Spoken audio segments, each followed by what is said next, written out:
Mercedes-Benz is launching its first fully electric car in Australia, the EQC. This conventionally styled 80 kWh battery toting SUV will be sold through a new direct model with the option of buying online after a test drive, and is the first of 7 promised Mercedes EVs due here by 2023. We spent this week getting a little more familiar at the local product launch. Now, Mercedes-Benz hasn't exactly broken the mould stylistically. While cars like the Jaguar I-Pace look a little bit spaceshipy, this is a bit more conventional in its design. It's got that typical softened off, smooth Mercedes-Benz design language. Now, the EQC is made at the same factory as the GLC and is very similar dimensionally, about 100 millimeters longer. As you can see, it's got different headlights, a different black grille there with a badge that you can't possibly miss. Giant alloy wheels. I really love the design of those 20-inch alloy wheels. They really pop, they're fantastic. A slightly stretched silhouette with almost coupe-like proportions at the rear. Like I said, not the most distinctive design in the world, but generically quite handsome. In terms of price, it's $137,900 before on-road costs, which is around the same as a mid-range Jaguar I-Pace and sits neatly between the Mercedes-AMG GLC 43 and 63 performance SUVs. But it's not all about the design and the price. Let's have a look at some of the tech. The fact the EQC is made at the same factory and shares suspension and steering components with the GLC theoretically makes building them easier and keeps costs down, though it also tethers the design and packaging just a little bit. The mechanical layout comprises 150 kilowatt electric motors on both axles, with the rear unit tasked with enabling more dynamic driving, and a 650 kilogram 80 kilowatt hour lithium-ion battery pack in the floor. This makes the platform super strong, as evidenced by the EQC managing the highest ever adult and child occupant protection scores in recent NCAP crash tests. This 300 kilowatt output and 760 newton meter slab of torque means that despite being immensely heavy at more than 2.4 tonnes, the EQC still hits 100 kilometers an hour from standstill in a sprightly 5.1 seconds. That's only 2/10 slower than the GLC 43 AMG. Mercedes claims energy use of 21.4 kilowatt hours per 100 kilometres, though for me on a mixed loop with some dynamic driving it averaged 28 kilowatt hours. What all this means is a theoretical real-world range of 353 kilometres against WLTP testing, or a stretch goal against ADR bench testing of 434 kilometres. Yeah, good luck matching that latter number. With a 110 kilowatt onboard charging capacity, a DC fast charger will add 220 kilometres of range in 30 minutes. For about $2,000, you can buy and fit a Mercedes wallbox running 7.4 kilowatts on a single-phase household connection that'll charge the car overnight. To future-proof it, you can also run it off a 3-phase setup. Mercedes is also pairing up with ultra-fast public charging provider ChargeFox. The suspension comprises passive dampers all round, steel springs up front and air suspension at the rear. It also has vast amounts of sound deadening, including rubber parts cradles, lashings of insulation and acoustically laminated double-glazed glass.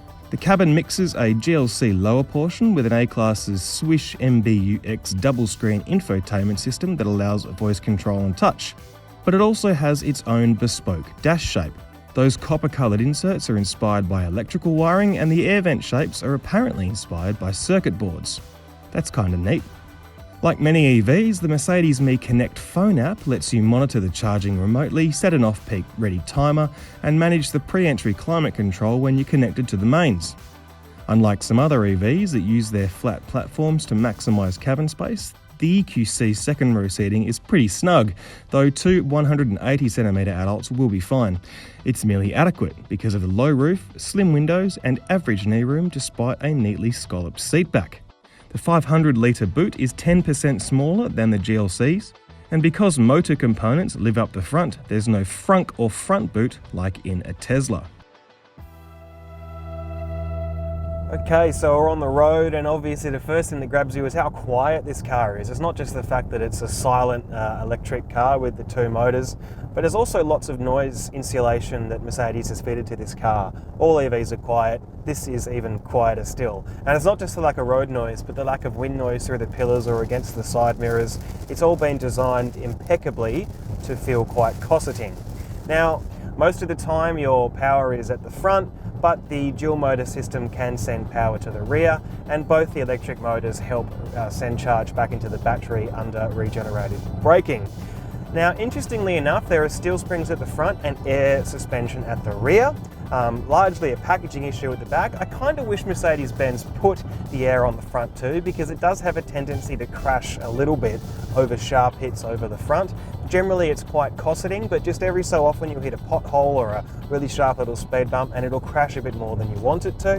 One thing I particularly like is the 4 modes of regeneration you have here, so you can effectively do one pedal driving. A lot of resistance is added when you let off the throttle, and basically the car slows itself while capturing lost energy. And you can also coast by essentially amounting to what's a decoupling of the motor on downhill sections like this.